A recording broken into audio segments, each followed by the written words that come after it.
Hi, ಹೇಗಿದ್ದೀರಾ ಶಿರೀಷಕ್ಕ? Super ಅಷ್ಟೇ ಅಲ್ವಾ? ಶಿರೀಷಕ್ಕ ಸೂಪರ್. ಯಾವಾಗೂ ಪಾಸಿಟಿವ್ ಆಗಿರ್ತಾರೆ. ಅವ್ರು ಪಾಸಿಟಿವ್ ಎನರ್ಜಿ ಇನ್ನೊಬ್ರಿಗೆ ಕೊಟ್ಬಿಟ್ಟು ನೀವು ಎದ್ದೋಲಿ. ಶಿರೀಷಕ್ಕ ಎದ್ದೊಳ್ತಾರೆ, ಮಾತಾಡ್ತಾರೆ, ಕೆಲಸಗಳು ಮಾಡ್ತಾ ಇರ್ತಾರೆ ಹ್ಯಾಪಿಯಾಗಿ ಅಲ್ಲ.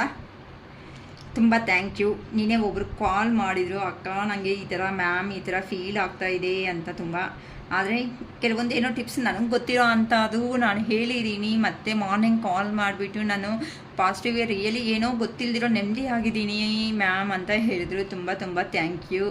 ಓಕೆನಾ? ಸೊ ನೀವೂ ಅಷ್ಟೇ. ಈಗ ಪ್ರೆಸೆಂಟ್ ಆದರೆ ನಾನು ಫ್ರೀ ಆಗಿರ್ತೀನಿ.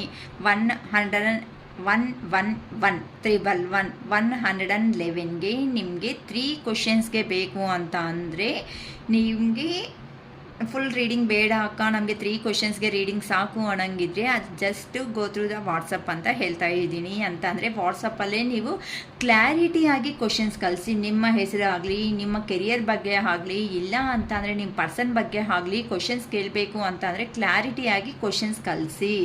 ನಿಮ್ಮ ಪರ್ಸನ್ ನೇಮು ಬೇಕಾಗುತ್ತೆ, ನಿಮ್ಮ ನೇಮ್ ಬೇಕಾಗುತ್ತೆ 1 ಕ್ವಶನ್ನಲ್ಲಿ. ಈ ಕ್ವಶನ್ ಕಳಿಸ್ಬಿಟ್ಟು ಏನು ಬಗ್ಗೆ ಕೇಳಬೇಕು ಅನ್ಕೊತಾ ಇದ್ದೀರಾ? ರಿಲೇಷನ್ಶಿಪ್ ಬಗ್ಗೆ ಅಂತ ಅಂದರೆ ನಾನು ನನ್ನ ಪರ್ಸನ್ ಹೇಗಿರ್ತೀವಿ ಎಕ್ಸಾಂಪಲ್ಗೆ, ಇಲ್ಲ ಅಂತ ಅಂದರೆ ನಾವಿಬ್ಬರು ಈ ಥರ ಇಷ್ಟಪಟ್ಟಿದ್ದೀವಿ, ಫ್ಯೂಚರಲ್ಲಿ ಹೇಗಿರ್ತೀವಿ ಅಂತ ಕಲಿಸ್ಬೋದು. ಅದು ನಿಮ್ಮ ಚಾಯ್ಸ್ಗೆ ನಾನು ಕೊಡ್ತಾ ಇದ್ದೀನಿ. ಏನಕ್ಕೆ ಅಂತ ಅಂದರೆ ಒಂದೊಂದು ಥರ ರಿಲೇಷನ್ಶಿಪ್ಪಲ್ಲಿ ಇರ್ತೀರಾ ಅಲ್ವಾ? ಅದಕ್ಕೋಸ್ಕರ ನಾನು ನಿಮಗೆ ಜಸ್ಟ್ ಫಾರ್ ಎಕ್ಸಾಂಪಲ್ ಅಂತ ಹೇಳಿದ್ದೀನಿ ಅಷ್ಟೇ. ಇಲ್ಲ ಅಂತಂದರೆ ಬೆಟರ್ ಕೆರಿಯರ್ ಇರುತ್ತಾ ಇರಲ್ವಾ ತಿಳ್ಕೋಬೇಕು ಅಂತ ಅಂದರೆ. ಬಟ್ ಆಲ್ಮೋಸ್ಟ್ ನಾನು 3rd ಪರ್ಸನ್ ಸಿಚುವೇಶನ್ಸ್ ಅಂತ ಅಂದರೆ ಆಲ್ಮೋಸ್ಟ್ ನನ್ನ ಹತ್ರ ಕಡಿಮೆ ಅಮೌಂಟೇ ಫೀಸ್ ಮಾಡಿರೋದು. 555 ರುಪೀಸ್ ಅಂತ ಹೇಳ್ತಾ ಇದ್ದೀನಿ. 3rd ಪರ್ಸನ್ ಸಿಚುವೇಶನ್ ಇದ್ದರೆ ರಿಯಲಿ ಹೇಳ್ತಾ ಇದ್ದೀನಮ್ಮ, ನಿಮ್ಮ ಲೈಫ್ಗಿಂತ ಹೆಚ್ಚಾಗಿ ಇರಲ್ಲ. ಒಂದು ಕ್ಲಾರಿಟಿ ಆದರೂ ಬರುತ್ತೆ, ಒಂದು ಕಮಿಟ್ಮೆಂಟ್ ಆದರೂ ಬರುತ್ತೆ. ಇಲ್ಲ ಅಂತ ಅಂದರೆ ಆ ಪರ್ಸನೇ ಬರೋದಾದರೂ ಆಗುತ್ತೆ. ಅಟ್ಲೀಸ್ಟ್ ನಿಮ್ಮ ಮೈಂಡ್ ಅನ್ನೋದನ್ನು ನೀವು ಪೀಸ್ಫುಲ್ಲಾಗಿ ಇಟ್ಕೊಳೋದಕ್ಕೆ ಚಾನ್ಸಸ್ ಇರುತ್ತೆ ಅಂತಾನೆ ನಾನು ಫುಲ್ ರೀಡಿಂಗೇ ತಗೊಳ್ರಿ. 3rd ಪರ್ಸನ್ ಸಿಚುವೇಶನ್ನಲ್ಲಿ ಕನ್ಫ್ಯೂಷನ್ನಲ್ಲಿ ಇದ್ದರೆ ಅಂತ ನಾನು ಜಾಸ್ತಿ ಹೇಳ್ತಾ ಇರ್ತೀನಿ. ಏನಕ್ಕೆ ಗೊತ್ತಾ, ನೀವು 3 ಕ್ವಶನ್ಸಲ್ಲಿ ಕಳಿಸಿರ್ತೀರಾ, ನಾನು 3 ಕ್ವಶನ್ಸ್ಗಾದರೆ ಆನ್ಸರ್ ಮಾಡಿಬಿಡ್ತೀನಿ. ಅದಕ್ಕಾದರೆ ಪ್ರೆಸೆಂಟು ಅಟ್ಲೀಸ್ಟ್ ಒನ್ಸ್ ಇನ್ಫಾರ್ಮೇಷನು ನೀವು ಯಾವ ರೇಂಜಲ್ಲಿ ಇದ್ದೀರಾ ರಿಲೇಷನ್ಶಿಪ್ಸಲ್ಲಿ ಅಂತ ಗೊತ್ತಾದರೆ ನಮ್ಗೆ ಏನು ಬರುತ್ತೆ ಅಂತಂದರೆ ಒಂದು ಐಡಿಯಾ ಅನ್ನೋದು ಬರುತ್ತೆ ಅಲ್ವಾ? ಆ ಬೇಸ್ ಮೇಲೆ ಹೇಳ್ತಾ ಇರ್ತೀವಿ. ಏನಕ್ಕಂತ ಅಂದರೆ ಟ್ಯಾರೋಸಲ್ಲಿ 15 ಡೇಸ್ ಒನ್ಸ್ ಎನರ್ಜೀಸ್ ಅನ್ನೋದನ್ನು ಚೇಂಜ್ ಆಗ್ತಾ ಇರುತ್ತೆ ಅಮಾವಾಸ್ಯೆ ಹುಣ್ಣಿಮೆಗೆ. ಅದಕ್ಕೆ ಕೆಲವೊಬ್ಬರು 15 ಡೇಸ್ ಒನ್ಸನ್ನು ರೀಡಿಂಗ್ ತಗೊತಾ ಇದ್ದಾರೆ. ಓಕೆನಾ? ನಿಮಗೆ ಯಾವ ಥರ ಕನ್ವೀನಿಯನ್ಸ್ ಅನಿಸುತ್ತೋ ಆ ಥರನೇ ತಗೊಳ್ರಿ ಅಂತ ಹೇಳ್ತಾ ಇರ್ತೀನಿ. ಬಟ್ ನಾನು ತುಂಬ ಸಾರಿ ಹೇಳ್ತಾ ಇದ್ದೀನಿ, ಕೆಳಗಡೆ ಬಿದ್ದ ಮೇಲೆ ಎದ್ದೋದನ್ನು ಕಲ್ತ್ಕೊಳ್ಳೇಬೇಕು. ಪ್ರತಿಯೊಬ್ಬರಿಗೂ ಒಂದು ಜೀವನ ಅನ್ನೋದು ಖಂಡಿತ ಇದೆ. ನಿಮ್ಮ ಲೈಫ್ ಅನ್ನೋದು ನಿಮಗೆ ತುಂಬ ಇಂಪಾರ್ಟೆಂಟು. ಯಾರೋ ಬರ್ತಾರೆ, ಯಾರೋ ಹೋಗ್ತಾರೆ ಅಂತನೂ ಅವರೇ ಜೀವನ, ಅವರೇ ಪ್ರಾಣ ಅಂತ ಅನ್ಕೊತ ನೀವು ನಿಮ್ಮ ಲೈಫ್ ಅನ್ನೋದನ್ನು ಯಾರೂ ನೆಗ್ಲಿಜೆನ್ಸ್ ಅನ್ನೋದು ಮಾಡ್ಕೋಬೇಡಿ. ನಾನು ತುಂಬ ಎಕ್ಸಾಂಪಲ್ಸಿಂದನೇ ಹೇಳ್ತಾ ಇರ್ತೀನಿ. ಯಾವಾಗಂತೂ ಅಕ್ಕ ನೀವು ಬರ್ತಾರೆ ಅಂತ ಹೇಳ್ತಾ ಇರ್ತೀರಾ, ನಾವು ನೋಡಿನೇ ಸುಸ್ತಾಗ್ಬಿಡ್ತಾ ಇದ್ದೀವಿ ಅಂತ ಹೇಳ್ಬೋದು. ಆದರೆ ನೀವು ಒಂದು ಸಾರಿ ಥಿಂಕ್ ಮಾಡಿ ಅಮ್ಮ, ನೀವು ನೋಡೋದು ಮಹಾ 2 ಮಂತ್ಸೋ 3 ಮಂತ್ಸೋನಿಂದನೂ ಇಲ್ಲ ಅರೌಂಡ್ 6 ಮಂತ್ಸಿಂದ ಆದರೂ ನೋಡ್ತಾ ಇರ್ತಾರೆ ಕೆಲವೊಬ್ಬರು ಅಂತ ಅನ್ಕೊಳ್ಳೋಣ. ಬಟ್ ಅವರು ಕೊಟ್ಟಿರೋ ಪೇಯ್ನ್ ನಿಮಗೆ ಎಷ್ಟು ವರ್ಷ ಕೊಟ್ಟಿರ್ತಾರೆ? 2-3 ಇಯರ್ಸಿಂದ ಕೊಟ್ಟಿರೋ ಅಂಥ ಪೇಯ್ನು 2-3 ಮಂತ್ಸಲ್ಲೇ ಕವರ್ ಆಗಿಬಿಟ್ಟು ಬರಬೇಕು ಅಂತಂದರೆ ಆಗಲ್ವಲ್ಲ. ಈಗ ನಾವು ಒಂದು ಪ್ರಾವಿಷನ್ ಸ್ಟೋರ್ ಅನ್ನೋದು ಹೋದಾಗ ಅಲ್ಲಿ ಏನಾಗುತ್ತೆ, ನಾವು ಕೆಲವೊಬ್ಬರು ವೀಕ್ಲಿ ಒನ್ಸ್ ಪೇ ಮಾಡ್ತಾರೆ, ಇಲ್ಲ ಕ್ಯಾಶ್ ಆ್ಯಂಡ್ ಕ್ಯಾರಿ ಮಾಡ್ಕೊತಾರೆ. ವೀಕ್ಲಿ ಒನ್ಸ್ ಮಾಡ್ತಾರೆ, ಮಂತ್ಲಿ ಒನ್ಸ್ ಮಾಡ್ತಾರೆ, ಕೆಲವೊಬ್ರು 2 ಮಂತ್ಸ್ ಒನ್ಸು. ತುಂಬ ಈ ಥರ ಸಾಲ ಮಾಡ್ಕೊಂತ ಹೋದರೆ ಅದು ಎಷ್ಟಾಗುತ್ತೆ? ತುಂಬ ಜಾಸ್ತಿ ಬೆಟ್ಟದಷ್ಟು ಈ ಥರ ಕಾಣಿಸ್ಬಿಡುತ್ತೆ. ಅದು ಒಂದೇ ಸಾರಿ ಪೇ ಮಾಡಬೇಕು ಅಂತ ಅಂದರೆ ಐಟಮ್ಸ್ ತೊಗೊಂಡು ಬಂದಿರೋ ಅವನಿಗೆ ಅನಿಸಲ್ಲ. ಯಾವಾಗ ಅಮೌಂಟ್ ಕೊಡ್ತಾರೋ ಅದು ದೊಡ್ಡದಾಗಿ ಅನಿಸುತ್ತೆ.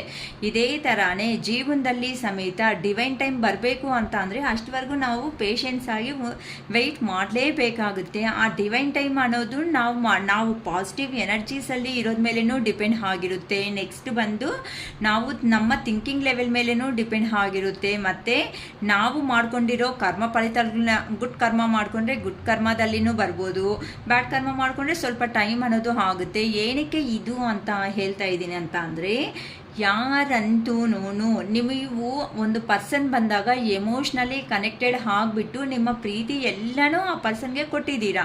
ಅದಕ್ಕೆ ಆ ಪರ್ಸನ್ ಪಾಪ ಅಂತ ಅಂದರೆ ಬ್ಯಾಡ್ ಕರ್ಮದಲ್ಲಿ ಹೋಗಿದ್ದಾನೆ, ನೀವು ಗುಡ್ ಕರ್ಮದಲ್ಲಿ ಹೈ ಲೆವೆಲ್ಗೆ ಹಿಂಗೆ ಬಂದಿದ್ದೀರಾ, ಆ ಪರ್ಸನ್ ಹಿಂಗೆ ಹೋಗಿದ್ದಾರೆ. ಸೊ ಆ ಪರ್ಸನ್ನು ಅರ್ಥ ಮಾಡಿಕೊಂಡು ನಿಮಗೆ ಅದೇ ಪ್ರೀತಿ ಅನ್ನೋದು ನಿಧಾನಕ್ಕೆ ಯಾವಾಗಂತೂ ಕೊಡ್ತಾನೋ ಆಗೇನಾಗುತ್ತೆ ಅಂತ ಅಂದರೆ ಈಕ್ವಲ್ ಬ್ಯಾಲೆನ್ಸ್ ಅನ್ನೋದು ಆಗುತ್ತೆ. ಈಕ್ವಲ್ ಬ್ಯಾಲೆನ್ಸ್ ಆದಾಗ ಆಟೋಮೆಟಿಕ್ಕಾಗಿ ನೀವು ಬೇಡ ಅಂದ್ರೂ ಒಂದಾಗ್ತೀರಾ. ಅದಕ್ಕೆ ಹೇಳೋದು, ಅರ್ಥ ಆದರೂ ಮಾಡಿಸ್ಬೇಕು, ಇಲ್ಲ ಅಂದರೆ ಅವ್ರು ಬರೋವರೆಗೂ ಆದರೂ ವೆಯ್ಟ್ ಮಾಡಬೇಕು. ಇಲ್ಲ ಅಂತ ಅಂದರೆ ಅಷ್ಟು ತಾಳ್ಮೆ ನಮಗೆ ಇಲ್ಲ, ನಮಗೂ ಒಂದು ಜೀವನ ಇದೆ ಅಂತಂದರೆ ಸಪ್ರೇಟಾಗಿ ಆಗಿದ್ರೂ ಆಗಿಬಿಟ್ಟು ಮುಂದಕ್ಕೆ ಹೋಗ್ಬಿಡ್ಬೇಕು. ಅದಕ್ಕೋಸ್ಕರನೇ ಪೇಷನ್ಸ್ ಇರೋವರು ಒಂದಾಗೋ ಚಾನ್ಸಸ್ ಇರುತ್ತೆ, ಪೇಷನ್ಸ್ ಇಲ್ದಿರೋ ಅವರು ಜೀವನದಲ್ಲಿ ಸಪ್ರೇಷನ್ ಅನ್ನೋದು ಹಾಕ್ತಾರೆ. ಮತ್ತು ಇಲ್ಲ ಅಂತ ಅಂದರೆ ಕ್ಲಾರಿಟಿನೋ ಕಮಿಟ್ಮೆಂಟು ಕುತ್ಕೊಂಡು ಮಾತಾಡ್ಕೊತ ಮೂವನ್ ಆಗಿದ್ರೂ ಹಾಕ್ತಾ ಹೋಗ್ತಾ ಇರ್ತಾರೆ ಲೈಫಲ್ಲಿ. ಅವ್ಯಾವೂ ಇಲ್ಲ ಅಂತಂದರೆ ಆಗಲ್ಲ. ನಮ್ಮ ರಿಲೇಷನ್ಸ್ ಅಂದ್ರೇ ಒಂಥರ ಹಂಗೆ ಇರುತ್ತೆ, ಏನು ಮಾಡೋಕ್ಕಾಗಲ್ಲ, ಅಷ್ಟೇ ಅಲ್ವಾ. ಓಕೆ, ಇವತ್ತು ನಾನು ತಗೊತಾ ಇರೋ ಅಂಥ ಟಾಪಿಕ್ ಬಂದು ನಿಮ್ಮ ಬಾಧೆ ಅನ್ನೋದು ಅಂತ ಅಂದರೆ ನೀವು ನಮ್ಮ ವ್ಯೂವರ್ಸ್ ಬಾಧೆ ಅನ್ನೋದು ನಿಮ್ಮ ಮನಸ್ಸಲ್ಲಿರೋ ಅಂಥ ಪರ್ಸನ್ಗೆ ಅರ್ಥ ಆಗ್ತಾ ಇದ್ದರೂ ಏನಕ್ಕೆ ಅವರು ಸೈಲೆಂಟಾಗೇ ಇದ್ದಾರೆ, ಕಮ್ಯುನಿಕೇಟ್ ಅನ್ನೋದು ಮಾಡ್ದೇನೆ ಅಂತ ತಗೊತಾ ಇದ್ದೀನಮ್ಮ. ನಿಮಗೆ ಟಾಪಿಕ್ ಅರ್ಥ ಆಯ್ತು ಅನಿಸುತ್ತೆ. ಅಂದರೆ ನಿಮ್ಮ ಮನಸ್ಸಲ್ಲಿ ಇರೋ ಅಂಥ ಪರ್ಸನ್ನು ನಿಮ್ಮ ಬಾಧೆ ಗೊತ್ತಾಗ್ತಾ ಇದೆ ಅವ್ರಿಗೆ, ಆದರೂ ಏನಕ್ಕೆ ಸೈಲೆಂಟಾಗಿದ್ದಾರೆ, ಏನಕ್ಕೆ ಕಮ್ಯುನಿಕೇಟ್ ಮಾಡ್ತಾ ಇಲ್ಲ ಅಂತ ಯೂನಿವರ್ಸಿಂದ ಗೈಡೆನ್ಸಿಗೆ ಈ ಥರ ಬರುತ್ತೆ ಅಂತ ನೋಡೋಣ. ಅರ್ಥ ಆಯ್ತೇನಮ್ಮ? ನಿಮ್ಮ ಎನರ್ಜಿ ತೆಗಿತೀನಿ, ಅವ್ರ ಎನರ್ಜಿನೂ ತೆಗಿತೀನಿ. ಫಸ್ಟ್ ನಿಮ್ಮ ಮನಸ್ಸಲ್ಲಿ ಇರುವಂತಹ ಪರ್ಸನ್ನು ನಿಮ್ಮ ಬಾಧೆ ಗೊತ್ತಾಗ್ತಾ ಇದ್ರೂ ಏನಕ್ಕೆ ಸೈಲೆಂಟಾಗೇ ಹಾಕ್ತಿದ್ದಾರೆ ಹೊತ್ತು ಆ ಸ್ಟೆಪ್ ಅನ್ನೋದು ತಗೊಂಡು ನಿಮ್ಮ ಲೈಫ್ಗೆ ಎಂಟ್ರಿ ಕೊಡ್ತಿಲ್ಲ. ಓಕೆನಾ? ಓಕೆ, ನಿಮ್ಮ ಪರ್ಸನ್ ನೇಮ್ ಅನ್ಕೊತಾ ಇರ್ರಿ. ಓಕೆ, ಅವ್ರ ಹತ್ರ ಇರೋ ಮೆಮೊರಬಲ್ ಸೀನ್ಸ್ ಅನ್ನೋದನ್ನು ರಿಮೆಂಬರ್ ಮಾಡ್ಕೊಳ್ಳಿ. ನಿಮ್ಮ ಲೈಫಲ್ಲಿ ಏನು ನಡೆದಿದೆ ಅವ್ರ ಹತ್ರ ಅಂತ ಯೂನಿವರ್ಸೇ ನಿಧಾನಕ್ಕೆ ಯೂನಿವರ್ಸ್ ಎಲ್ಲ ಅರ್ಥ ಮಾಡಿಸುತ್ತಮ್ಮ. ಯಾವ ಪರ್ಸನ್ನು ಅದೇನಂತಾರೆ, CC ಕ್ಯಾಮ್ರಾ ಆದರೆ ನಮ್ಮ ಮನೆಗೆ ಹಾಕಿರೋ CC ಕ್ಯಾಮ್ರಾಗೆ ಡಿಸ್ಟೆನ್ಸ್ ಲಿಮಿಟ್ ಅನ್ನೋದು ಇರುತ್ತೆ, ಇಷ್ಟು ದೂರವರೆಗೂ ಕವರ್ ಮಾಡುತ್ತೆ. ಆದರೆ ಪಂಚಭೂತೆಗಳು ನಮಗೆ ಕಣ್ಣಿಗೆ ಕಾಣಿಸದೇ ಇರುವಂತಹ ಪಂಚಭೂತೆಗಳೇ CC ಕ್ಯಾಮ್ರಾಸ್. ಅದಕ್ಕೆ ತುಂಬ ಅದೇನಂತಾರೆ ಟೈಮು ನೆನಪನ್ನೋದು ಜಾಸ್ತಿ ಇರುತ್ತೆ ಅಲ್ವಾ. ಯಾವಾಗ ಎಲ್ಲಿ ಯಾವ ಮೂಮೆಂಟಲ್ಲಿ ಯಾವ ಮನುಷ್ಯಂಗೆ ಏನು ಕೊಡಬೇಕು ಅಂತ ಅದೇ ಕೊಡ್ತಾ ಇರುತ್ತಮ್ಮ. ಅದಕ್ಕೆ ಪಂಚಭೂತೆಗಳು ಅಂತ ಅಂದರೆ ತುಂಬ ಏಂಜಲ್ಸ್ ಅಂತ ನಾವು ಹೇಳ್ಕೊತಾ ಇರ್ತೀವಿ. ಓಕೆವಾ, ನಿಮ್ಮ ಪರ್ಸನ್ ಗೊತ್ತಾಯಿತು ಅಲ್ವಾ ನಾನು ಹೇಳಿರೋ topic? 7 of wands. Very good. ಏನಕ್ಕೆ ಮೌನವಾಗಿದ್ದಾರೆ ಅಂತ ತಗೊತಾ ಇರೋದು ನಿಮ್ಮ ಪರ್ಸನ್ ಎನರ್ಜೀಸ್ ಕಾಣಿಸುತ್ತೆ ಅನಿಸುತ್ತೆ ಅಲ್ಲ. Okay, 4 of swords, Ace of Pentacles, 8 of Cups, 10 of Pentacles, Ace of Wands, King of Pentacles, 5 of Swords, Page of Pentacles, 6 of Pentacles, 6 of Cups. Okay.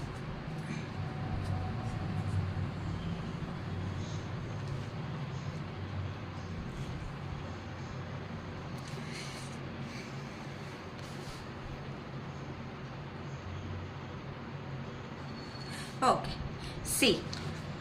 ನಮ್ಮ topic ಬಂದು ಏನು ಅಂತ, ನಿಮ್ಮ ಮನಸ್ಸಲ್ಲಿ ಇರುವಂಥ ಪರ್ಸನ್ ಯಾರಿದ್ದಾರೋ, ನಿಮ್ಮನ್ನು ಇಷ್ಟಪಟ್ಟಿರೋ ಪರ್ಸನ್ಗೆ ನಿಮ್ಮ ಫೀಲಿಂಗ್ಸ್ ಅನ್ನೋದು ಗೊತ್ತಾಗ್ತಾ ಇದ್ರು. ಕೆಲವೊಬ್ಬರ ಜೀವನದಲ್ಲಿ ಗೊತ್ತಾಗ್ತಾ ಇದೆ, ಏನಕ್ಕಂದರೆ ಅಷ್ಟು ತಿಳ್ಕೊಂಡಂಗೆ ಯಾರೂ ಇಲ್ಲ ಈಗ ಪ್ರೆಸೆಂಟ್ ಸೊಸೈಟಿದಲ್ಲಿ. ಆದರೂ ಏನಕ್ಕೆ ನಿಮ್ಮನ್ನು ಕಮ್ಯುನಿಕೇಟ್ ಅನ್ನೋದು ಮಾಡ್ದೇನೆ ಸೈಲೆಂಟ್ ಆಗಿಬಿಡ್ತಾ ಇದ್ದಾರೆ, ಅದಕ್ಕೆ ನಾನು ನೋಡ್ತಾ ಇದ್ದೀನಿ ನಿಮ್ಮ. Okay, seven of wands energy. ಈಗಂತೂ ತುಂಬ ಕೋಪದಲ್ಲಿದ್ದಾರೆ. ನಿಮ್ಮ ಹತ್ರದಿಂದ ಸಪ್ರೇಷನ್ ಅನ್ನೋದು ಆದಮೇಲೆ ನಿಮ್ಮ ಪರ್ಸನ್ಗೆ ಏನು ಅನ್ನಿಸ್ತಾ ಇದೆ ಅಂತ ಅಂದರೆ, ನೀವು ಕೊಟ್ಟಿರುವಂಥ ಪ್ರೀತಿ ಅನ್ನೋದು ನೆನಪು ಅನ್ನೋದು ಬರ್ತಾ ಇದೆ. ಇಲ್ಲಿ ನೋಡಿ, ಆ ಪರ್ಸನ್ ಥರ ವ್ಯಾನ್ಸ್ ಅಂತಂದರೆ ಸ್ಟಿಕ್ಸ್ ಥರ ಎಲ್ಲ ಕೆಲಸ ಹಾರ್ಡ್ ವರ್ಕ್ ಅನ್ನೋದು ಮಾಡ್ತಾ ಇದ್ದಾರೆ. ಇದೆಲ್ಲ ಗ್ರೀನ್ ಲೀವ್ಸ್. ಈ ಗ್ರೀನ್ ಲೀವ್ಸ್ ಅಂತ ಅಂದರೆ ನೀವು ಅಂತ ಅಂದರೆ, ಇಲ್ಲಿ ಆ ಪರ್ಸನ್ ವರ್ಕ್ ಮಾಡೋ ಮೂಮೆಂಟಲ್ಲಿ ಸಮೇತ ನೀವು ಹೋಗಿ ನಿಮ್ಮ ಹತ್ರ ಇರೋ ಅಂಥ ಮೆಮೊರಬಲ್ ಸೀನ್ಸ್ ಏನಾಯಿತೋ ಅದು ಎಲ್ಲ ಆ ಪರ್ಸನ್ಗೆ ನೆನಪು ಅನ್ನೋದು ಬರ್ತಾ ಇದೆ. ಆದ್ರೂ ಏನಕ್ಕೆ ಮತ್ತೆ ಅವ್ರನ್ನ ಅವರೇ ಹಾಗೆ ಕಂಟ್ರೋಲ್ ಮಾಡ್ಕೊತಾ ಇದ್ದಾರೆ. ಏನಕ್ಕೆ ಅಂತ ಅಂದರೆ, ಸಮಥಿಂಗ್ ನಿಮಗೆ ಪ್ರೊಟೆಕ್ಷನ್ ಕೊಡಬೇಕು ಅಂತ. ಏನಕ್ಕಂತ ಅಂದರೆ, ಯಾರಿಂದಾನೋ ಏನೋ ಸಮಥಿಂಗ್ ಪ್ರಾಬ್ಲಮ್ಸ್ ಇದೆ ಅಂತ ಅವ್ರ ಕಿವಿಗೆ ಬಿದ್ದಂಗಿದೆ. ಅದಕ್ಕೋಸ್ಕರ ಈಗ ಒಳ್ಳೆ ಟೈಮ್ ಅಲ್ಲ ಅಂತ ನಿಮ್ಮ ಪರ್ಸನ್ ಯಾರಿದ್ದಾರೋ ಅವರು ಅಲ್ಲೇ ಹಾರ್ಡ್ ವರ್ಕ್ ಅನ್ನೋದು ಮಾಡ್ಕೊತ ನಿಮ್ಮ ಮೇಲೆ ಪ್ರೀತಿ ಅನ್ನೋದು ಇರೋ ಅಷ್ಟೊತ್ತಿಗೂ ಅವರು ಥರ ಸ್ಟೆಪ್ ಅನ್ನೋದು ತಗೊಳೋದಕ್ಕೆ ಆಗದೆ ಇರುವಂತಹ ಸಿಚುವೇಶನ್ಸಲ್ಲಿ ಅಲ್ಲೇ ಸೈಲೆಂಟಾಗಿ ಇದ್ದಾರೆ ವರ್ಕ್ ಮಾಡ್ಕೊತ. ಏನಕ್ಕೆ ಅಂತ ಅಂದರೆ, ಯಾವಾಗಾದರೂ ಪ್ರಾಬ್ಲಮ್ ಅನ್ನೋದು ಒಂದೇ ಕಡೆಯಿಂದ ಯೋಚನೆ ಮಾಡಬಾರ್ದು. ಕೆಲವೊಬ್ಬರಿಗೆ ಫ್ಯಾಮ್ಲೀಸ್ ಇರುತ್ತೆ, ಫ್ಯಾಮ್ಲೀಸಲ್ಲಿ ಇರೋ ಅಂಥ ರೆಸ್ಪಾನ್ಸಿಬಿಲಿಟೀಸ್ ಇರುತ್ತೆ, ಮಕ್ಕಳು ಇರ್ತಾರೆ, ಅಂದರೆ ಸಿಂಗಲ್ ಪೇರೆಂಟ್ಸು, ಸಿಂಗಲ್ ಮದರ್ಸು ಯಾರಂತೂ ಇರ್ತಾರೋ ಅಂಥ ಅವ್ರಿಗೆ ಸಿಚುವೇಶನ್ ಒಂದೇ ಥರ ಇರಲ್ವಲ್ಲ.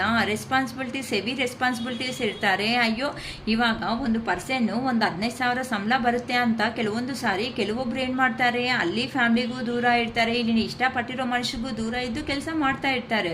ಹೋಗ್ಲಿ ಆ ಕಡೆ ಈ ಕಡೆ ಮೇಂಟೈನ್ ಮಾಡೋಣ ಅಂತ ಅಂದರೆ ಯಾರಿಗೂ ಆಗಲ್ವಲ್ಲ. ಆ ಥರ ಕೆಲವೊಬ್ರು ಅನ್ನೋದು ಬಿಟ್ಕೊಂಡೋ ಚಾನ್ಸಸ್ ಇರುತ್ತೆ. ಆದರೆ ನಾವು ಹೇಳೋದು ಏನು ಅಂತ ಅಂದರೆ, ಈ ಥರ ಸಡನ್ನಾಗಿ ಈ ಥರ ಸಪ್ರೇಷನ್ ಆಗಿ ಡೆಸಿಷನ್ ತಗೊಳೋದಕ್ಕಿಂತ ಮುಂಚೆನೇ ಆ ಪರ್ಸನ್ ನಿಮ್ಮ ಹತ್ರ ಬಂದು ಒಂದು 5 ನಿಮಿಷ ಆದರೂ ಕೂತ್ಕೊಂಡು ಈ ಥರ ನನ್ನ ಸಿಚುವೇಶನ್ಸ್ ಅಂತ ಹೇಳಿದರೆ ನಿಮಗೆ ನೆಮ್ಮದಿ ಅನ್ನೋದು ಬರ್ತಾ ಇತ್ತು. ಅವರು ಏನು ಹೇಳ್ದಂಗೆ ಇಮ್ಮೆಚೂರ್ ಪರ್ಸನ್ಸ್ ಅಮ್ಮ, ಯಾವುದು ಅರ್ಥ ಮಾಡ್ಕೊಳೋಕ್ಕೆ ಬರಲ್ಲ ಅವ್ರಿಗೆ. ರಿಯಲಿ ಅಯ್ಯೋ, ಒಂದು ಪರ್ಸನ್ನು ಏನಕ್ಕೆ ಅಂತಂದರೆ ಅಂಥವ್ರು ಪ್ರಾಕ್ಟಿಕಲ್ ಮೈಂಡ್ ಸೆಟ್ಟಲ್ಲಿ ಇರ್ತಾರೆ. ಅಂತ ಅವ್ರಿಗೆ ರಿಯಲಿ ಎಮೋಷ್ನಲ್ಲಿ ಇರೋ ಅಂಥ ಪರ್ಸನ್ಸ್ ವ್ಯಾಲ್ಯೂ ಏನು ಗೊತ್ತಾಗುತ್ತೆ? ಅವ್ರಿಗೆ ಗೊತ್ತಾಗೋ ಅಷ್ಟೊತ್ತಿಗೆ ಇಲ್ಲಿ ಸಮಯ ಅನ್ನೋದು ಮುಂದಕ್ಕೆ ಹೋಗ್ಬಿಟ್ಟಿರುತ್ತೆ. ಇಲ್ಲ ಅಂತ ಅಂದರೆ ಜೀವನದಲ್ಲಿ ಮೂವ್ ಆನ್ ಆದರೂ ಕೆಲವೊಬ್ಬರು ಆಗಿಬಿಟ್ಟಿರ್ತಾರೆ. ಅದಕ್ಕೆ ಲವ್ ಮಾಡೋದು ದೊಡ್ಡ ಕತೆ ಅಲ್ಲ. ಆ ಲವ್ಗೆ ತಕ್ಕಟ್ಟಾಗೆ ಇಷ್ಟಪಡೋದು. ನೋಡಿಮ್ಮ, ಮತ್ತೆ ನಾನು ಹೇಳ್ತಾ ಇದ್ದೀನಿ, it is not just for lovers ಅಂತ. ಏನಕ್ಕೆ ಅಂತ ಅಂದರೆ, ನೀವು ಮನಸ್ಸಲ್ಲಿ ಇಟ್ಕೊಂಡು ನೋಡ್ಕೊಳೋ ಅಂಥ ಯಾವ ಪರ್ಸನ್ ಆದ್ರೂ ನಿಮಗೆ ಒಂದು ಪ್ರೀತಿ ಆಗಿರೋ ಪರ್ಸನ್ನೇ. ಸಪೋಸ್ ನೀವು ಅಕ್ಕ ಅಂತ ಮೈಂಡಲ್ಲಿ ಇಟ್ಕೊಂಡು ನೋಡ್ತೀರಾ ಅಂತ ಅಂದರೆ, ಅಕ್ಕ ಹತ್ರ ಸಪ್ರೇಷನ್ ಆಗಿ ಅಂತ ಅಂದರೆ ನಿಮ್ಮ ಅಕ್ಕ ನೀವೇ ಆದರೂ ದೂರ ಆದಮೇಲೆ ನೀವು ಕಷ್ಟ ಬೀಳ್ಕೊತ ಇದ್ದೀರಾ. ಅಕ್ಕ ಇಲ್ಲ ಅಂದರೆ ನಿಮ್ಮ ಅಕ್ಕನೇ ಆಗಲಿ ಕಷ್ಟ ಬೀಳ್ತಾ ಅಲ್ಲೇ ಇದ್ದಾರೆ. ಯಾಕಂತ ಅಂದರೆ, ನೀವು ಅಯ್ಯೋ ನನ್ನ ತಂಗಿನೇ ಮಾತಾಡಿಲ್ಲ, ನಾನು ಇಷ್ಟಪಟ್ಟರು ಅಂತ ಈ ಥರನೂ ಯೋಚನೆ ಮಾಡ್ಬೋದು. ನೀವು ಮಾಡೋ ವಿಧಾನ, ಯೋಚನೆ ಇಂಪಾರ್ಟೆಂಟ್ ಅಷ್ಟೇ ಈ ಕಾರ್ಡ್ಸಲ್ಲಿ ನಾವು ಹೇಳೋದು. ಇಲ್ಲಾಂದರೆ ಕೆಲಸದ ಬಗ್ಗೆನೂ ನೀವು ಯೋಚನೆ ಮಾಡ್ಕೋಬೋದು. ಹೌದಲ್ವಾ, ನಾನು ಇಷ್ಟಪಟ್ಟಿರೋ ಕೆಲಸ ಬಂದಿಲ್ಲ, ಅದಕ್ಕೆ ಇರೋ ಅಂಥ ಜಾಬಲ್ಲೇ ಅಡ್ಜಸ್ಟ್ ಆಗಿಬಿಟ್ಟು, ಅಂದರೆ ನಾನು ಇಷ್ಟಪಟ್ಟಿರೋ ಜಾಬ್ ನನಗೆ ಇಷ್ಟ ಇದ್ರೂ ಸಮೇತ ನನಗೆ ಅಲ್ಲಿ ಹೋಗಿ ಮಾಡೋದಕ್ಕಾಗಲ್ಲ. ಅದಕ್ಕೆ ಇರೋ ಜಾಬಲ್ಲೇ ನಾನು ಅಡ್ಜಸ್ಟ್ ಆಗಿಬಿಟ್ಟು ಆ ಜಾಬ್ ಮೇಲೆ ಇಷ್ಟ ಇದ್ರೂ ಸಮೇತ ನಾನು ಅಲ್ಲಿ ಹೋಗಿ ಕೆಲಸ ಮಾಡ್ದಂಗೆ ಇಲ್ಲೇ ಮಾಡ್ತಾ ಇದ್ದೀನಿ ಅಂತ ಒಂದೊಂದು ಕಾರ್ಡ್ಗೆ ನೀವು ಅರ್ಥ ಮಾಡ್ಕೊಳೋ ಬೇಸ್ ತುಂಬ ಇದೆ ಅಮ್ಮ. ಮತ್ತೆ ಓನ್ಲಿ ರಿಲೇಷನ್ ಅಂತ ದಯವಿಟ್ಟು ಯಾರು ಅರ್ಥ ಮಾಡಿಕೊಂಡು ಸ್ಟುಪಿಡಾಗಿ ಯಾರೂ ಮೆಸೇಜ್ಗಳು ಇಡೋದಕ್ಕೆ ಹೋಗಬೇಡಿ. ರಿಲೇಷನ್ಸ್ ಅಂತ ಅಂದರೆ ನೀವು ಇಷ್ಟಪಟ್ಟಿರೋ ಪ್ರತಿಯೊಂದೂ ಥರ್ಡ್ ಪರ್ಸನ್ ಕ್ಯಾಟಗರಿಗೆ ಬರುತ್ತೆ. ನಿಮ್ಮ ಪರ್ಸನ್ನು ಮತ್ತು ಥರ್ಡ್ ಪರ್ಸನ್ ಕ್ಯಾಟಗರಿಗೆ ಬರುತ್ತೆ. ಥರ್ಡ್ ಪರ್ಸನ್ ಅಂತ ಅಂದರೆ ನಿಮಗೆ ಇಷ್ಟಪಟ್ಟಿರೋದನ್ನ ದೂರ ಮಾಡೋ ಪ್ರತಿಯೊಂದು ಥರ್ಡ್ ಪರ್ಸನ್ನೇ. ಅದು ನೆಗೆಟಿವ್ ಯೋಚನೆ ಥಿಂಕಿಂಗ್ಸ್ ಆಗಿರ್ಬೋದು, ಇಲ್ಲ ಅಂತ ಅಂದರೆ ಜಾಬ್ ಆಗಿರ್ಬೋದು, ಇಲ್ಲ ಕೆರಿಯರಲ್ಲಿ ಬರೋ ಅಂಥ ಫ್ರೆಂಡ್ಸ್ ಆಗಿರ್ಬೋದು, ಪ್ರತಿಯೊಂದು ಥರ್ಡ್ ಪರ್ಸನ್ಸೇ. ಓಕೆಮ್ಮ, ಈ ಥರ ನಿಮಗೆ ದೂರ ಆಗಿರೋ ಅಂಥ ಪರ್ಸನ್ ಯಾರಿದ್ದಾರೋ ಅವರು ಅಲ್ಲೇ ಹಾರ್ಡ್ ವರ್ಕ್ ಮಾಡ್ಕೊತ ಅಲ್ಲೇ ನಿಮ್ಮ ಮೇಲೆ ಪ್ರೀತಿ ಇರೋದಕ್ಕೆ ಇದ್ರೂ ಸಮೇತ ಅಲ್ಲಿ ಬರೋದಕ್ಕೆ ಆಗ್ತಾ ಇಲ್ಲ ಈಗ ಅಂತಲೂ ಹೇಳ್ಬೋದು. ಈಗಂತೂ 4 ಆಫ್ ಸ್ವಾರ್ಡ್ಸ್ ಅಂತ ಅಂದರೆ ನಿದ್ದೆ ಮಾಡೋ ಸಮಯದಲ್ಲಿ ಇಲ್ಲಿ ನೋಡ್ಕೊಳ್ರಿ, ಮ್ಯಾಮ್ ನಾನು ನೆನಪು ಬರಲ್ಲ ಅಂತ ಕೇಳ್ತೀರಾ. ಕೆಲವೊಬ್ಬರು ಜೆನ್ಯೂನ್ ಆಗಿ ಯಾರಂತೂ ಲವ್ ಮಾಡಿರ್ತೀರೋ, ಎರಡು ಕಡೆಯಿಂದನೂ ಯಾರಂತೂ ಅಫೆಕ್ಷನೇಟಲ್ಲಿ ಇರ್ತೀರೋ ಅಂತ ಅವ್ರಿಗೆ ರಿಯಲಿ ನಿಮ್ಮ ಪರ್ಸನ್ಸ್ ನೀವು ಅವರು ನಿಮ್ಮ ಪರ್ಸನ್ಸ್ ಮೈಂಡಲ್ಲಿ ಹೋಗಿ ಈ ಥರ ಡ್ರೀಮ್ಸಲ್ಲಿ ಕಾಣಿಸ್ತಾ ಅವ್ರನ್ನ ಡಿಸ್ಟರ್ಬ್ ಮಾಡ್ತಾ ಇದ್ದೀರಾ. ಯಾಕಂತ ಅಂದರೆ ಇಲ್ಲಿ ನೋಡ್ಕೊಳ್ರಿ 4 ಆಫ್ ಸ್ವಾರ್ಡ್ಸ್ ಅಂತ ಅಂದರೆ ಇಲ್ಲಿ ಮೇಲೆ ನೋಡ್ಕೊಳ್ರಿ, ಈ ಮೇಲಿನಿಂದನೂ ಚುಚ್ಕೊಳೋ ಪ್ರಮಾದ ಇದೆ. ಇಲ್ಲಿ ಸೈಡ್ಗೆ ಹೋಗ್ಲಿ ಟರ್ನ್ ಆಗೋಣ ಅಂತ ಅಂದರೆ ಸೈಡಲ್ಲಿ ಪ್ರಾಬ್ಲಮ್ಸ್ ಇದೆ. ಅಂದರೆ ನಿಮ್ಮ ಪರ್ಸನ್ನು ದೂರ ಅನ್ನೋದು ಆದಮೇಲೆ ಹಾರ್ಡ್ ವರ್ಕ್ ಮಾಡ್ಕೊತ 4 ಆಫ್ ಫ್ಯಾನ್ಸ್ ಅಂತ ಅಂದರೆ ನಿಮ್ಮನ್ನು ಪ್ರೊಟೆಕ್ಷನ್ ಏನೋ ಒಂದು ವಿಷಯದಿಂದ ಮಾಡ್ತಾ ಇದ್ದಾರೆ. ಅವರು ಮೀಟ್ ಆದರೆ ರಿಯಲಿ ಅವ್ರು ಬೇಕಂದರೆ ಹೇಳ್ತಾರೆ, ಇಲ್ಲ ಅಂತ ಅಂದರೆ ಕ್ಲಾರಿಫಿಕೇಷನ್ ಆದರೂ ನಾನು ನೋಡ್ತೀನಿ. ಪೇಜ್ ಆಫ್ ಸ್ವಾರ್ಡ್ಸ್ ಅಂತ ಪ್ಲೀಸ್ ಏನಕ್ಕೆ ಬಂದಿದೆ ಕ್ಲಾರಿಫಿಕೇಷನ್ ಕೊಡಿ ಯೂನಿವರ್ಸ್. ಇಲ್ಲಿ ತುಂಬ ನೋವು ತಿಂತಾ ಇದ್ದಾರೆ ಅಲ್ಲೇ ಇದ್ದು, ಏನಕ್ಕೆ ಅಂತ ಪ್ಲೀಸ್ ಪೇಜ್ ಆಫ್ ಸ್ವಾರ್ಡ್ಸ್ಗೆ ಕ್ಲಾರಿಫಿಕೇಷನ್ಸ್ ಕೊಡಿ ಯೂನಿವರ್ಸ್. ನೋಡಿ ದ ಟವರ್, ಅವ್ರಿಗೆ ಏನೋ ಸಡನ್ನಾಗಿ ಗೊತ್ತಾಗಿದೆ, ಕೆಲವೊಂದು ವಿಷಯಗಳು ಅಂತಲೂ ಗೊತ್ತಾಗ್ತಾ ಇದೆ.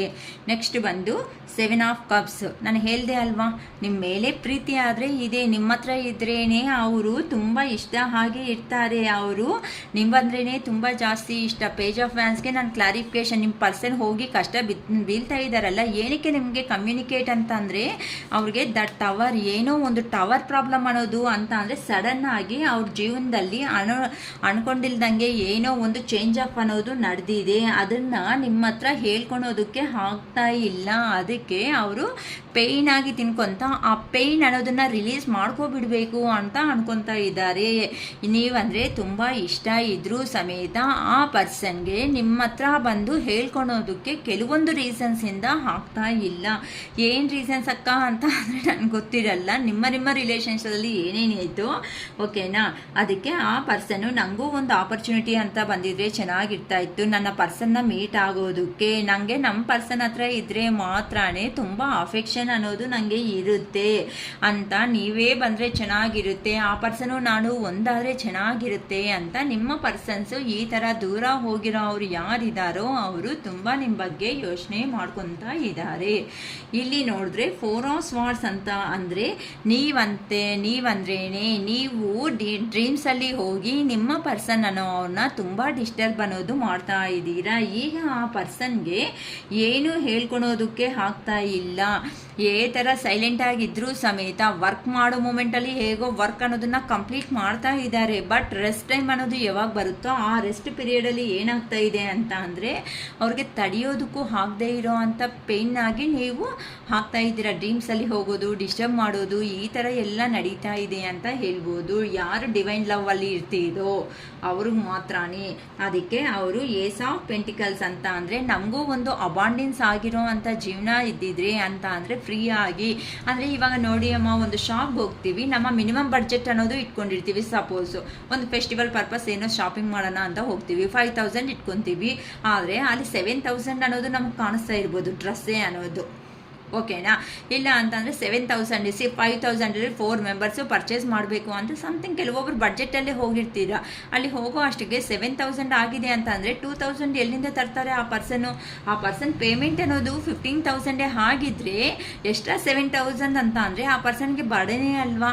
ಅದಕ್ಕೋಸ್ಕರನು ನಿಮ್ಮ ಹತ್ರ ಹೇಳ್ಕೊಳೋದಕ್ಕೆ ಅಂತ ಅಂದರೆ ನೀವು ರಿಚ್ ಆಗಿದ್ದು ಆ ಪರ್ಸನ್ಸ್ ಯಾರಾದರೂ ಪೂರ್ ಆಗಿದ್ದರೂ ಸಮೇತ ಸೊ ನನ್ನ ಪರ್ಸನ್ನ ನಾನು ಚೆನ್ನಾಗಿ ನೋಡ್ಕೋಬೇಕು ಅಂತ ಅಂದರೆ ನಾನು ಫಸ್ಟು ದುಡ್ಡು ಅನ್ನೋದನ್ನು ಸಂಪಾದನೆ ಮಾಡಬೇಕು, ಮನಿ ಅನ್ನೋದನ್ನು ಅರ್ನ್ ಮಾಡಬೇಕು, ಆಗಲೇ ಸೊಸೈಟಿದಲ್ಲಿ ಒಂದು ಗೌರವ ಅನ್ನೋದು ಬರುತ್ತೆ ಅಂತ ನಿಮ್ಮ ಪರ್ಸನ್ನು ಒಳ್ಳೆ ಆಪರ್ಚುನಿಟೀಸ್ ಬರೋದಕ್ಕೋಸ್ಕರ ಆ ಪರ್ಸನ್ನು ಮನಿ ಪರ್ಪಸ್ಸು ಮ್ಯಾನಿಫೆಸ್ಟ್ ಅಂತ ಅಂದರೆ ಇನ್ನೂ ನಂಗೆ ಒಳ್ಳೆಯ ಅವಕಾಶ ಅನ್ನೋದು ಬರೋ ಥರ ಮಾಡು ದೇವ್ರೆ ಅಂತ ನ್ಯೂ ಕೆರಿಯರ್ ಅನ್ನೋದು ಸ್ಟಾರ್ಟ್ ಮಾಡಬೇಕು ಅನ್ಕೊಂತ ಫೈನಾನ್ಷಿಯಲ್ ಆಪರ್ಚುನಿಟೀಸ್ ಇನ್ನೂ ಚೆನ್ನಾಗಿ ಬಂದರೆ ಚೆನ್ನಾಗಿರುತ್ತೆ. ನಮ್ಮ ಪರ್ಸನ್ ಹತ್ರಕ್ಕೆ ಹೋಗಿ ನಾವು ನ್ಯೂ ಬಿಗಿನಿಂಗ್ ಅನ್ನೋದನ್ನು ಸ್ಟಾರ್ಟ್ ಮಾಡ್ಕೋಬೋದು ಅಂತ ಅಲ್ಲೇ ಇದ್ದು ಆ ಪರ್ಸನ್ ವೆಯ್ಟ್ ಮಾಡ್ತಾ ದೇವ್ರನ್ನ ಕೇಳ್ಕೊತಾ ಇದ್ದಾರೆ. ಇಲ್ಲಿ ನಮಗೆ 8 ಆಫ್ ಕಪ್ಸ್ ಅಂತ ಬರ್ದಿದೆ. ಏನಕ್ಕೆ ಡಿಸಪಾಯಿಂಟು, ಯಾವ ವಿಷಯ ಏನಕ್ಕೆ ಡಿಸಪಾಯಿಂಟ್ಮೆಂಟ್ ಅನ್ನೋದು ನಡೀತಾ ಇದೆ ಪ್ಲೀಸ್. ಇಲ್ಲಿ 8 ಆಫ್ ಕಪ್ಸ್ ಅಂತ ಬರ್ತಾ ಇದೆ. 8 ಆಫ್ ಕಪ್ಸ್ಗೆ ಪ್ಲೀಸ್ ಕ್ಲಾರಿಫಿಕೇಶನ್ ಕೊಡಿ ಯೂನಿವರ್ಸ್. ಏಯ್ಟ್ ಆಫ್ ಕಪ್ಸ್ಗೆ ಪ್ಲೀಸ್ ಕ್ಲಾರಿಫಿಕೇಶನ್ ಕೊಡಿ ಯೂನಿವರ್ಸ್. ಏನಿಂದ ಆ ಪರ್ಸನ್ ದೂರ ಹೋಗಬೇಕು ಅನ್ಕೊತಾ ಇದ್ದಾರೆ ಇಲ್ಲಿ, ನಮ್ಮ ಪರ್ಸನ್ನಿಂದನಾ ಇಲ್ಲ ಬೇರೆ ಅವ್ರಿಗೆ ಏನಾದರೂ ಲೈಫಲ್ಲಿ ನೋಡಿ ಹೆರ್ಮಿಟ್, ಇಲ್ಲಿ ಹೆರ್ಮಿಟ್ ಅಂತ ಅಂದ್ರೇ ನಿಮ್ಮ ಬಗ್ಗೆ ಯೋಚನೆ ಮಾಡಿ ಆ ಪರ್ಸನ್ ಬೇರೆ ಅವ್ರ ಹತ್ರಕ್ಕೆ ಏನಕ್ಕೂ ನೋಡಿ ನಿದ್ದೆ ಇಲ್ದಿರೋ ರಾತ್ರಿಗಳು ಅನ್ನೋದನ್ನು ಆ ಪರ್ಸನ್ ಫೇಸ್ ಮಾಡ್ತಾ ಇದ್ದಾರಮ್ಮ. ಅಂದರೆ ಇಲ್ಲಿ ಆ ಪರ್ಸನ್ನು 7 ಆಫ್ ಕಪ್ಸ್, ಯಾರು ಏನೇ ಅಂತ ಹೇಳಿದ್ರು ಆ ಪರ್ಸನ್ಗೆ ಇಲ್ಲಿ ನೋಡಿ ಕಪ್ಸ್ ಎನರ್ಜಿ ಅಂತ ಅಂದರೆ ಪ್ರೀತಿ ಇದೆ ಆ ಪರ್ಸನ್ಗೆ. ಏನು ಎಲ್ಲ ಆ ಪರ್ಸನ್ಗೂ ಬೇಕಾಗಿರೋ ಪ್ರತಿಯೊಂದೂ ಆ ಪರ್ಸನ್ ಜೀವನದಲ್ಲಿ ಸಂಪಾದನೆ ಮಾಡ್ಕೊತಾ ಇದ್ರು ಸಮೇತ ಆ ಪರ್ಸನ್ಗೆ ಸರೌಂಡಿಂಗ್ ಅನ್ನೋದು ಎಲ್ಲರೂ ಇದ್ರೂ ಸಮೇತ ಅವರು ಅನ್ನೋದು ಕಾಣಿಸ್ತಾ ಇಲ್ಲ. ಯಾಕಂತ ಅಂದರೆ ನೀವು ಕೊಟ್ಟಿರೋ ಅಂತ ಆ ಲವ್ ಆ್ಯಂಡ್ ಅಫೆಕ್ಷನ್ ಏನಾಯಿತೋ ಅದರಿಂದ ಆ ಪರ್ಸನ್ ಈ ಥರ ನಿದ್ದೆ ಇಲ್ದಿರೋ ರಾತ್ರಿಗಳನ್ನ ಫೇಸ್ ಮಾಡ್ತಾ ಇದ್ದಾರೆ. ಅವ್ರಿಗೆ ಈವನ್ ಮೇ ಬಿ ಕೆಲವೊಬ್ಬರಿಗೆ ಹೆಡ್ಏಕ್ ಪ್ರಾಬ್ಲಮ್ ಅನ್ನೋದನ್ನು ಬಂದಿರಬೇಕು. ಏನಕ್ಕೆ ಅಂದರೆ ಅಷ್ಟು ಡಿಪ್ರೆಷನ್ಸಲ್ಲಿ ಕೆಲವೊಂದು ಸಾರಿ ಹೋಗ್ತಾ ಇದ್ದಾರೆ. ಅವ್ರ ಮೇಲೆ ಅವ್ರಿಗೆ ಏನಾಗ್ತಾ ಇದೆ ಅಂತ ಅಂದರೆ ನಾನೇ ಮಾಡ್ಕೊತಾ ಇದ್ದೀನಿ, ಹೋಪ್ಲೆಸ್ ಆಗಿಬಿಡ್ತಾ ಇದ್ದಾರೆ. ನಾನು ಈ ಥರನೇ ದೂರ ಇದ್ದೀನಿ ಅಂತ ಅಂದರೆ ನನ್ನ ಪರ್ಸನ್ ಅನ್ನೋ ಅವರು ನನ್ನಿಂದ ಹೋಗ್ಬಿಡ್ತಾರೆ ಅಂತ ಈ ಥರ ದೂರ ಇದ್ದರೆ ಈ ಥರ ನೀವು ಎಲ್ಲಾದರೂ ಕಾಣಿಸ್ತೀರೇನೋ.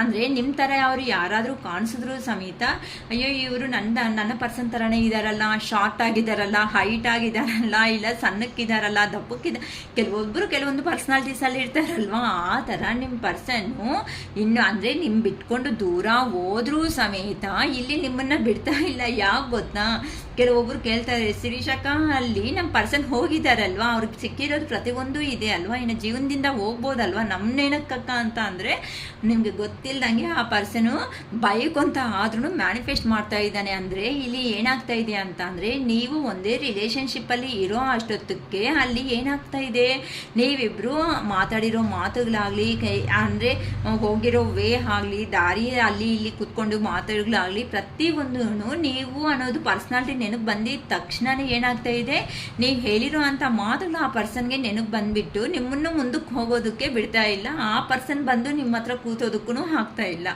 ಆ ಥರ ಸಿಚುವೇಶನ್ಸಲ್ಲಿ ಆ ಪರ್ಸನ್ ನಿಮ್ಮನ್ನು ಬಿಡ್ತಾ ಇಲ್ಲ, ಆ ಪರ್ಸನು ಬರ್ತಾ ಇಲ್ಲ ಅಂದ ಇದೇ ಇಂಥವೇ ಡಿವೈನ್ ಲವ್ ಅಂದರೆ ಯಾವುದೋ ಅಲ್ಲ ಅಮ್ಮ, ಇದೇ ಡಿವೈನ್ ಲವ್ ಅಂತ ಅಂದರೆ ಆ ಪರ್ಸನ್ ಹೋಗ್ಲಿ ಬರ್ತಾನಾ, ಬಂದು ಮಾಡಲ್ಲ, ಬಂದು ಮೀಟ್ ಮಾಡಿ ಕಮ್ಯುನಿಕೇಷನ್ ಏನೂ ಮಾಡ್ತಾ ಇಲ್ಲ.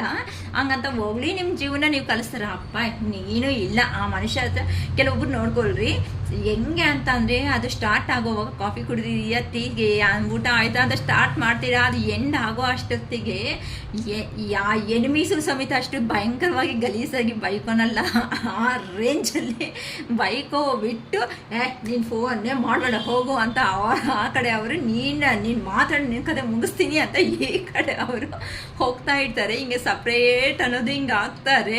ಆದರೆ ಬೆಳಗ್ಗೆ ಅಷ್ಟೊತ್ತಿಗೆ ಅವರಿಂದನೋ ನಿಮ್ಮಿಂದನೋ ಗುಡ್ ಮಾರ್ನಿಂಗ್ ಗುಡ್ ನೈಟ್ ಅಂತ ಮತ್ತೆ ಹಿಂಗೆ ಬಂದು ಹಿಂಗೆ ಹಚ್ಕೊಬಿಡ್ತೀರ. ಮತ್ತೆ ಈ ಮನುಷ್ಯನಿಗೆ ಏನು ನಾಚಿಕೆ ಇಲ್ವಾ ಅಂತ ಅವ್ರು ಅನ್ಕೊತಾರೆ, ಈ ಮನುಷ್ಯನಿಗೆ ಏನು ಕೆಲಸ ಇಲ್ವಾ ಅಂತ. ಅದನ್ನು ನಮ್ಮ ಇಂಡಿಯಾದಲ್ಲಂತೂ ಹೇಳಬೇಕಾಗಿಲ್ಲ, ಯಾವುದೋ ಒಂದು ಹಬ್ಬಗಳು ಬರ್ತಾನೇ ಇರುತ್ತೆ, ಆ ಡೇ ಈ ಡೇ ಅಂತ ಎಲ್ಲರೂ ವಿಷಯ. ನೀವಿಲ್ಲಿ ಏನು ಅನ್ಕೊತಾ ಇರ್ತೀರಾ ರಿಯಲಿ ಹೇಳಿ.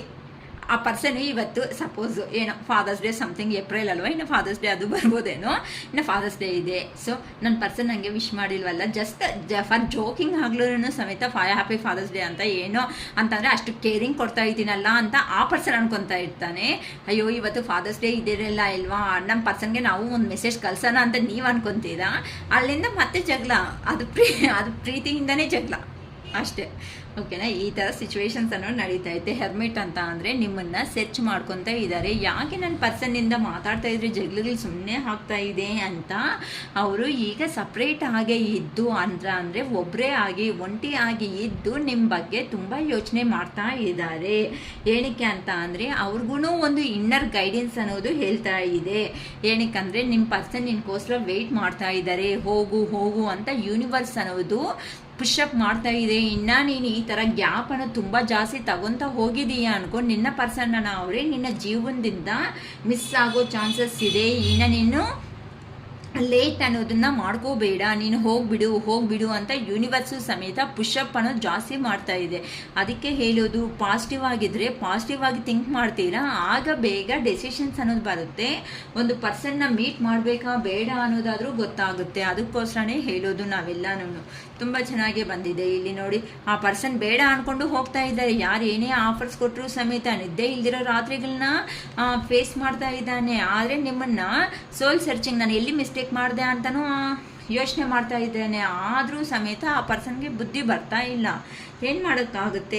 10 ಆಫ್ ಪೆಂಟಿಕಲ್ಸ್ ಇಲ್ಲಿ ನೋಡಿ. 10 ಆಫ್ ಪೆಂಟಿಕಲ್ಸ್ ಅಂತ ಅಂದರೆ ಕೆಲವೊಂದು ಸಾರಿ ಕೆಲವೊಂದು ಪರ್ಸನ್ಸ್ ಎಲ್ಲ ಸಂಪಾದನೆ ಮಾಡ್ಕೊಂಡಿದ್ದೀರಾ, ಫ್ಯಾಮ್ಲಿ ಎಲ್ಲನೂ ಇದೆ.